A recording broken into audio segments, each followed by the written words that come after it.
So over the last couple of weeks, we've been talking about the kind of life that God wants you to live, the kind of life that he wants us to live. And I know many of us have come to the place where we believe that the American dream is the ultimate life we can live. It is the thing to which we have all been taught we should aspire to, the American dream. A house in the suburbs with a white picket fence, a golden retriever, 2.5 children, one gas-guzzling SUV, and one eco-friendly car.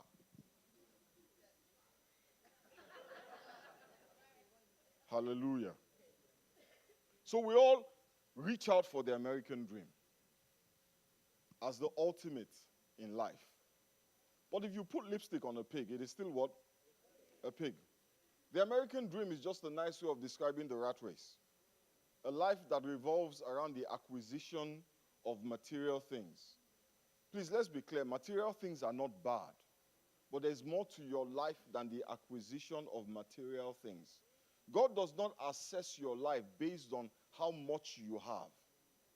He doesn't even assess your life based on how many children you have.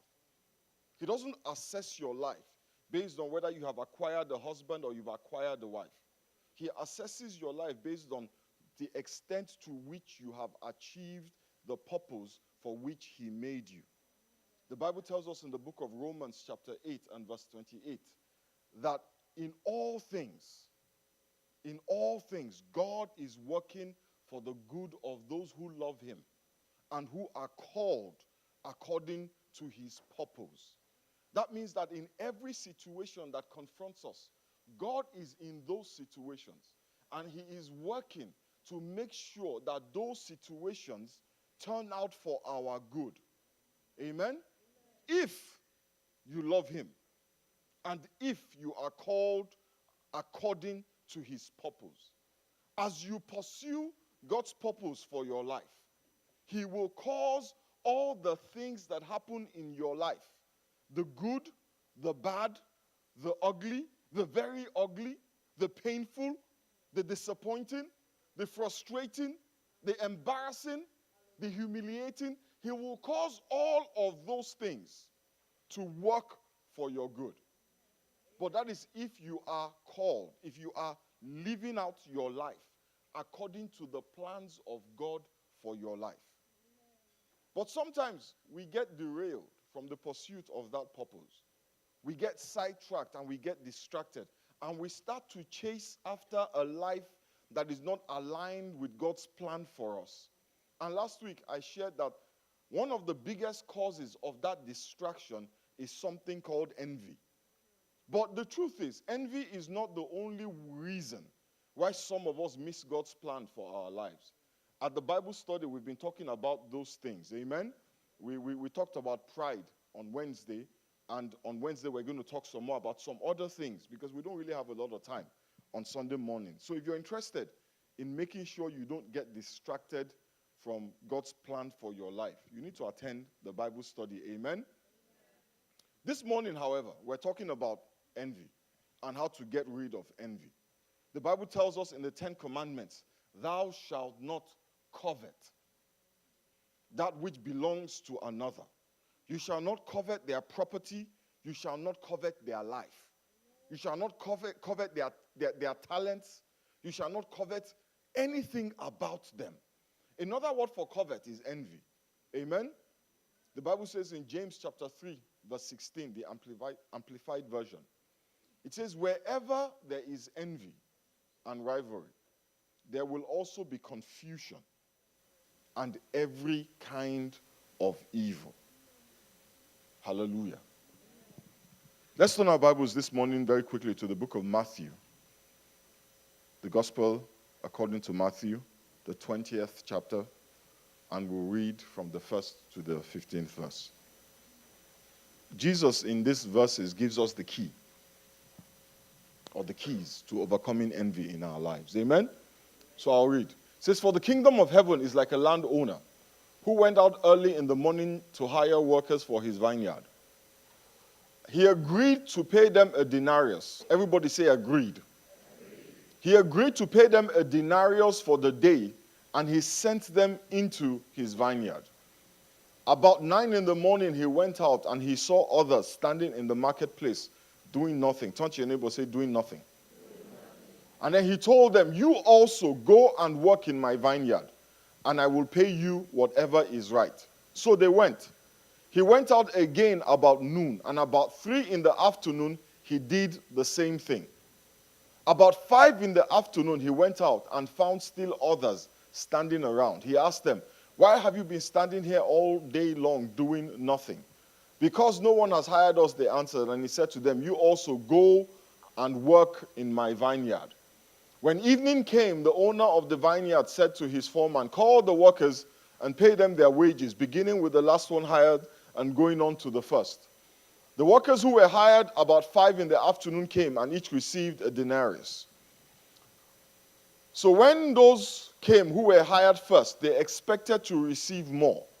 But each one of them also received a denarius. When they received it, they began to grumble against the landowner. These who were hired last worked only 1 hour, they said. And you have made them equal to us who have borne the burden of the work and the heat of the day. But he answered one of them, I am not being unfair to you, my friend. Didn't you agree? Ask your neighbor, didn't you agree? It says, didn't you agree to work for a denarius? Take your pay and go. Tell your neighbor, go. I want to give the one who was hired last the same as I gave you. Don't I have the right to do what I want with my own money? Or are you envious because I am generous? Number 1, never compare yourself to other people. Every time you compare yourself to someone else, you're being set up. It's very easy to miss your goals when your eyes are on other people's blessings. In Matthew 20, verses 9 to 10, we can see how the problem started for these workers. The Bible says those hired last, they came up and they were each given a denarius. Let's call it $1. When those who were hired first saw what those people got, they assumed they would get far more. When they compared what they got to what the others got, all of a sudden, what they had looked insufficient. Even though when they made the agreement, it was okay. It was fair. It was a blessing. The agreement they had was that they would work for a day, and they would receive for their work 1 denarius. At the end of the day, they received for their work 1 denarius. But the minute they started to look at what other people received, it stopped being okay. In 2 Corinthians, the 10th chapter and the 12th verse, the Bible says, we do not classify or compare ourselves with some who commend themselves. When they measure themselves by themselves and compare themselves with themselves, they are not wise. When you compare yourself with other people, when you compare your blessings with other people's blessings, the Bible says you are not wise. Because every time you engage in this comparison, you're going to fall guilty to either pride or envy. Because you're going to find somebody who is doing better than you, and then you get envious and covetous. Or you're going to find somebody you're doing better than, and then you get full of pride. Either way, it's a problem. The Bible says in the book of Galatians chapter 6, verse 4, it says, let everyone be sure to do his very best, for then he will have the personal satisfaction of work well done, and won't need to compare himself with someone else. When you get to heaven, God is not going to say, why weren't you more like so and so? You can't focus on your purpose in life while you are focusing on other people. I want you to listen to me very closely. God has not called me to be the best pastor in the universe. God hasn't even called me to be the best pastor in Texas. He did not call me to be the best pastor in Dallas. God has called me to be the best pastor I can possibly be, given my background, my opportunities, and the talents that He gave me. Does that make any sense? To be the best pastor in Texas means He's comparing me with other pastors in Texas. So how can you compare me with people who do not have my character, who do not have my background, who don't have my temperament, who don't have my physiology, who don't have my education or my opportunities, my experiences or my talents? You can never get an apple to apples comparison when you compare yourself to another human being. It's not possible. God has not called you to be the best in the world at anything. God has called you to be the best you can possibly be, given the background, the experiences, the opportunities, the talents, the temperament that He has given you. Hallelujah. He cannot judge you based on talent He didn't give you. God can never compare me to T.D. Jakes. He can't. The guy grew up in Virginia. I grew up in Lagos.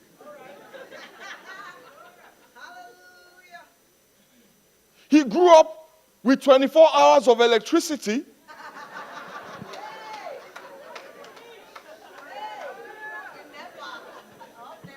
I grew up a skilled lantern user. Hallelujah. Why would God compare me with T.D. Jakes? What is the basis of the comparison? It doesn't make any sense. But that is how we do. We sit down crying. Oh, I'm not like T.D. Jakes. Oh, God. T.D. Jakes cannot fetch water like I can fetch water.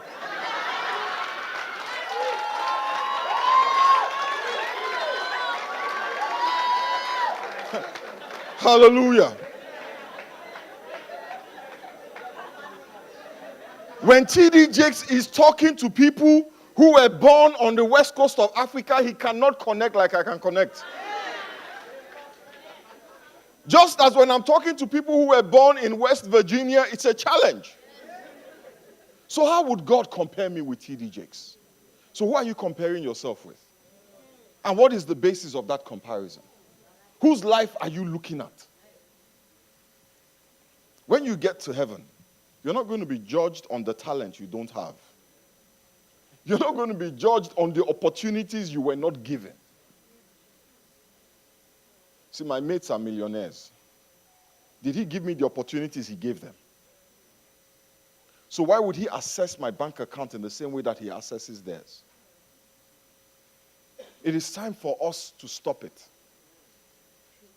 You are going to be judged on where you lived, when you lived, how you lived, and what you did with what you were given. Not what someone else was given, on what you were given. Your job is to be the best you can possibly be, given the circumstances and factors that God put in your life. Not my life, in your life. So tell your neighbor, calm down.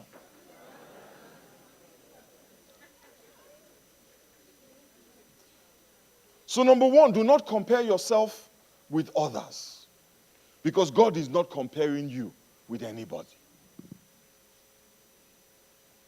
Number two, celebrate God's goodness to other people.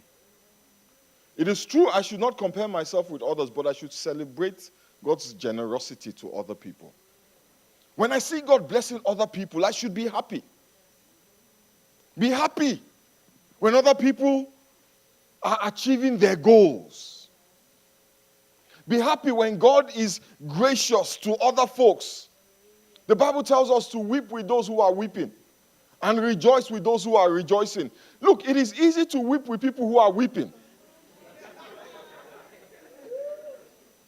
But it is hard to rejoice when others are rejoicing. The second part is tougher. When somebody is having a tough time, it's easy to be sympathetic. But some of us are not very good at handling the successes of other people. Rather than rejoicing, the first question that comes to our mind is, why not me? When will my own come? And we have legitimized that way of thinking in the church. So your own blessing too will come. How do I know that that blessing will not kill you? The Bible says the gifts of God, they make rich and they add no sorrow. Some of us today, if they put $5 million in our bank account, it would not be a blessing. The Bible says, don't give me too much that I will forget you, or too little that I will curse you. Some of us don't even have 5 million. It's a challenge. Once you get that job, all the fasting and praying is over. Once your green card comes, all of a sudden you get very intellectual about God. The God who you were fasting and praying to, then $5 million. You won't pray anymore. And once you disconnect from God because of his blessings, it's only a matter of time before you reconnect with the enemy. So I'm going to stop saying that your own too is coming. Because I don't know what your own is. I'm just going to say, God bless him. I had a friend who, when he got saved, he went to the Lord and said, Lord, give me a red Golf GTI. In those days, on the campuses of the Nigerian universities, if you had a red Golf GTI, I mean, you were balling. Amen? And the guy thought to himself, you know what, if I have a red Golf GTI, I would evangelize. People would be drawn to the glory of God through my red Golf GTI, and they would give their lives to Christ. Amen? And so he fasted and prayed that, God, give me a red Golf GTI. And one day they were in a prayer circle, and one of the people in the prayer circle started to receive a word of prophecy. There's somebody here. You've been praying for a red Golf GTI. My friend started jumping. Hallelujah. Because he was so sure that the Lord had finally heard his cries. And the Bible, and the girl prophesying said, the Lord said, I should tell you, I'm not giving it to you. My friend said, is there any other prophet here? Because God must have looked at him and decided that red Golf GTI will draw you away from me rather than draw you close to me. For someone else, that red Golf GTI would be a blessing. But for someone else, it would be a curse. In verse 10 of the book of Matthew, the workers who had been hired first, they thought they would be given more than the others. But when they were given the same, they started complaining. Can you imagine? When they got what they had always wanted, what they were rolling on the floor to give testimony about, they started complaining against the landowner. So the landowner says to them, are you envious? Because I am generous to others. Instead of rejoicing over the generosity of God, they became resentful, they became bitter because someone else seemed to have more. Because someone else got a blessing, their own blessing became inadequate. And the problem is that not only will it make you miserable, you will start to pursue someone else's blessing. So some people, seeing this kind of scenario, they start to scheme.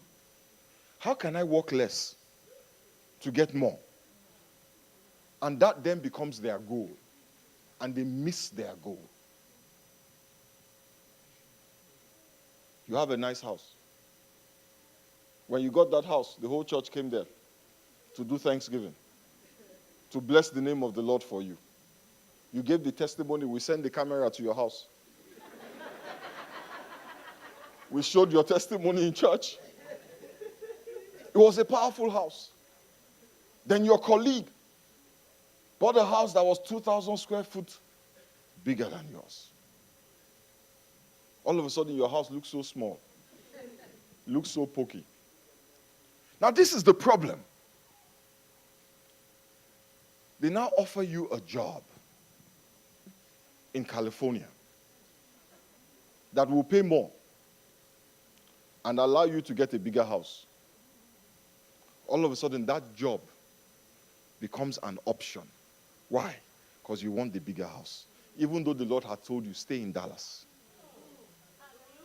That's how we make decisions. And you don't realize it. You're just pursuing the American dream. But really, what you're doing is the rat race. One rat just overtook you, so now you have to overtake.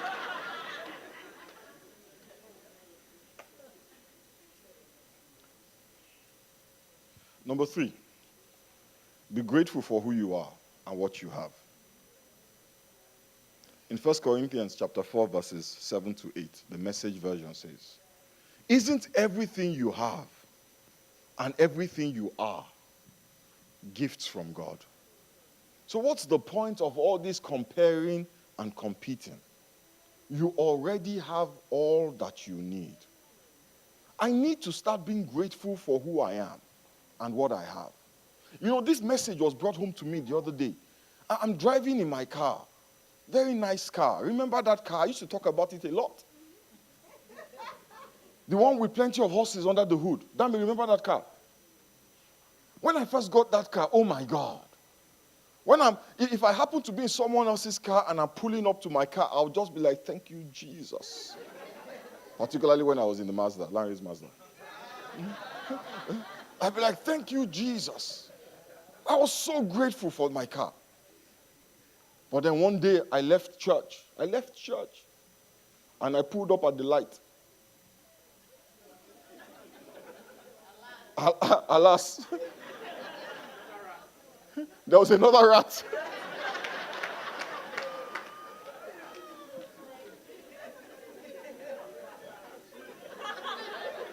In a faster rat mobile.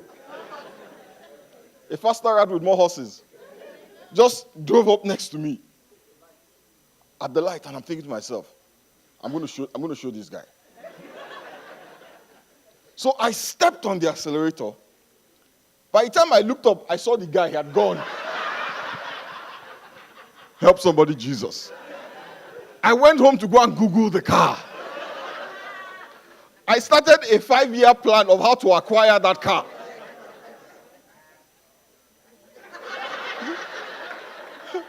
Hallelujah. And the Lord said to me, he said, Femi, you're about to start running someone else's race. Be grateful for what you have. Those workers were too busy complaining about what other people had, that they forgot how blessed they were, that they even had a job. When was the last time you were grateful for your job? Or you were complaining about someone else's promotion? But let me tell you how it works. We don't really complain about someone else's promotion. We don't really say, oh, why did they get the promotion? No, we don't. We're too intelligent for that. All of a sudden, we start complaining about our own job because someone else got a promotion. A job that we were perfectly content with. A house we were perfectly content with. A car we were perfectly content with. We even extend it into relationships. You are happy that you have somebody who even agreed to marry you.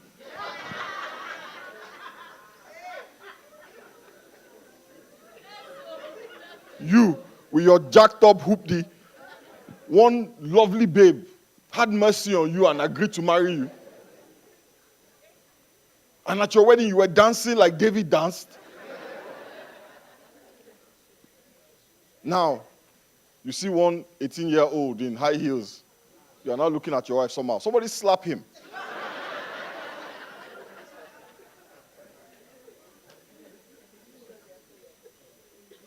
Be grateful for what you have. Be grateful for your spouse. Stop comparing your spouse to other people's spouses. You don't know what the other people are dealing with. See those high heels that she's wearing? Ask the husband.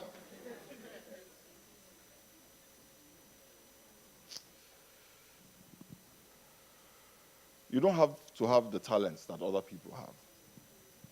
You don't have to have the blessings that other people have. Just be grateful for your own. Because there are people in the world who don't have any of what you have. There are people in the world who don't have a quarter of what you have. You're in America. There's food on your table. You get to the gas station and you climb out of your car. There's no line. There's no line. And you pump gas. You pump gas and you drive off. You don't even think about it. And you are whining that this apartment that you live in, the neighbors, they leave their trash outside. I'm serious. And the fact that your neighbor left their trash outside becomes the focus of your life. And you are so miserable. If it bothers you that much, pick up the trash and throw it away and move on with your life.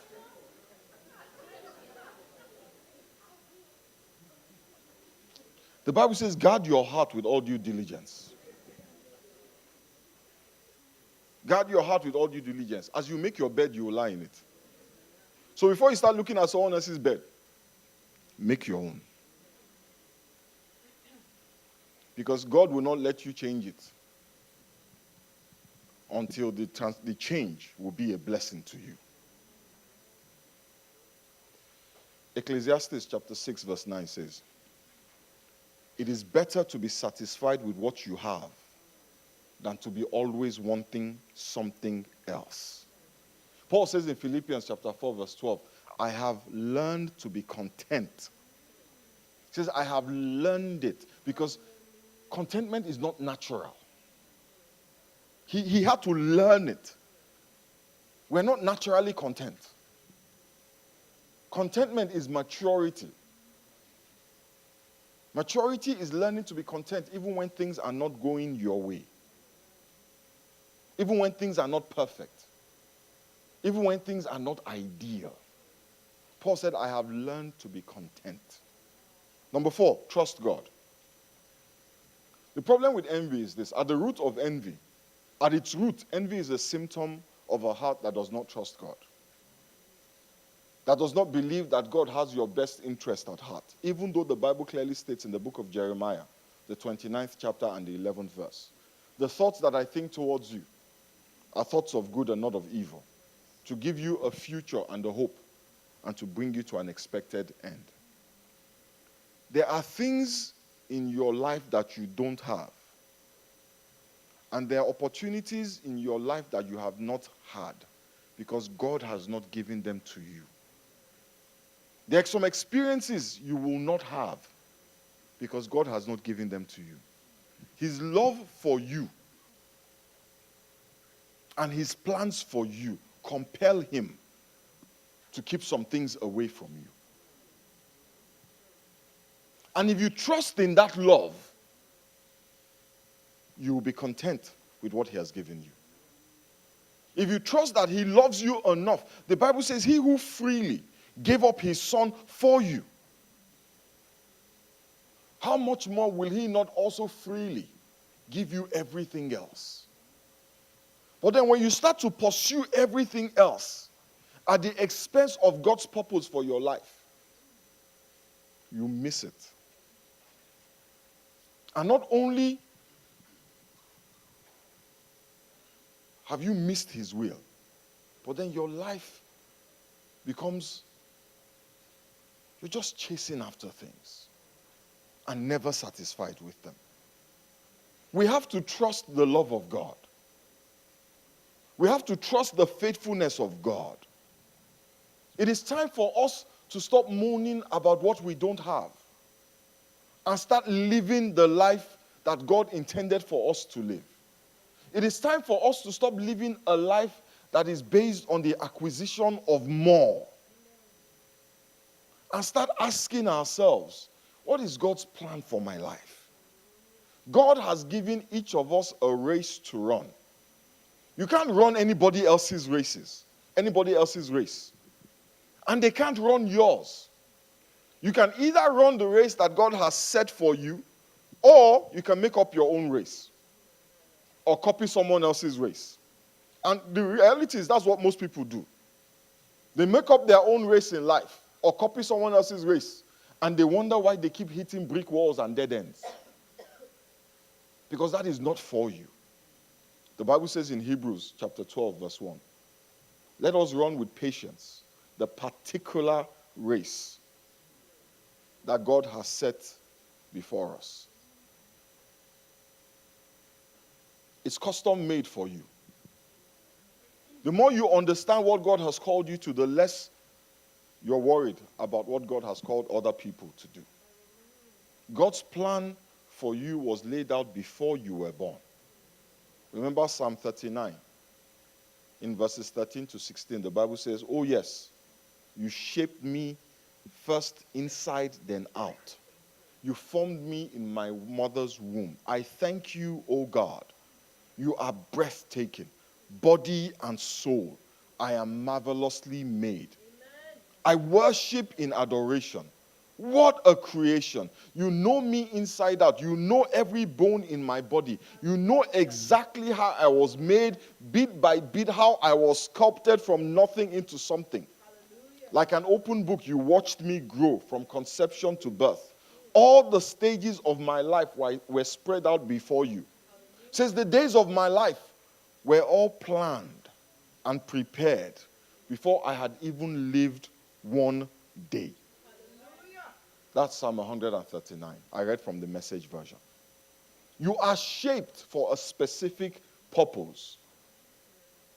You are shaped for a particular plan.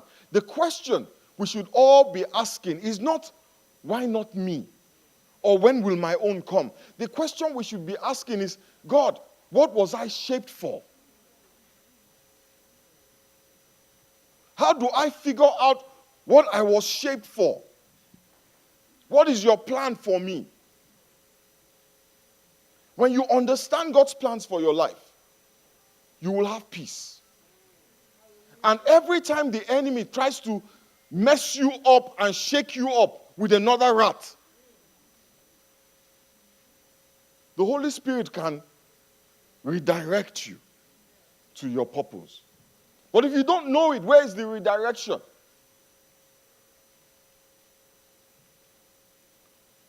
That's the question we should be asking. How do I figure out what I was shaped for? You know what? But before you can answer that question, first of all, you have to understand what your shape is. You have to understand what your shape is. And many of us don't even know what our shape is. So you know what I'm going to do? We're going to, because it's a pretty comprehensive topic. What is your shape? So I'm going to ask Rock Institute to put together a class to tell you what your shape is. Because many of us have no clue. So we're trying to fit square pegs into round holes. And it's not working. So when we get tired of that, trying to jam the square peg into the round hole, we just abandon that whole process and we start acquiring things. We give up on fulfillment. We give up on contentment. We give up on that sense that, okay, I was made for something. Let me just get stuff. Let me just get stuff. Then we start to find meaning. Not in what we are made for, but in what we have. And can I tell you the truth? If your life revolves around what you have, you are very vulnerable. Because the enemy can take what you have. Ask Job. So the Rock Institute is going to organize a class to teach us what our shape is. Because there's so many things to it. Your temperament, your experiences, your talents. Let us bow our heads and pray.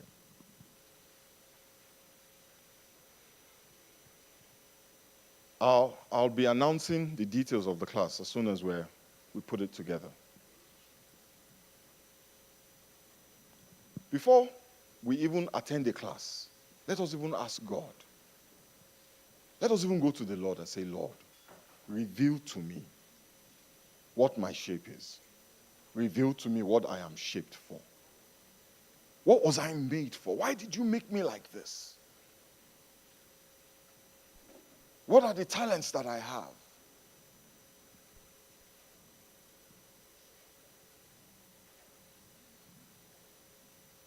Let's speak to the Lord this morning.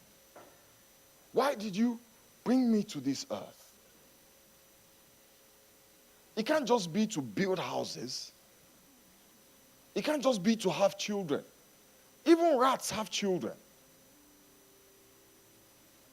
The Bible says God has made you a little lower than angels, a little lower than himself.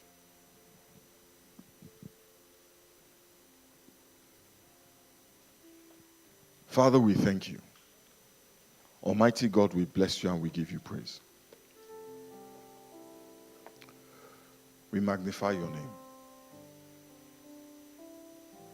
We ask, Almighty God, that you just help us. Help us to discover, Father, what it is exactly that you made us for. We are expending energy and time pursuing things that have nothing to do with us. Help us, Almighty God, that our time may be well spent. For everybody, Father, who really cares, and for those who may not really care, we ask that, Father, you reveal to us that for which we have been made. Reveal to your children, Almighty God,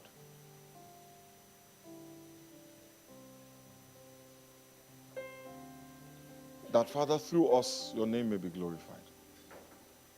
We give you all the praise and all the glory. In the mighty name of Jesus, we have prayed.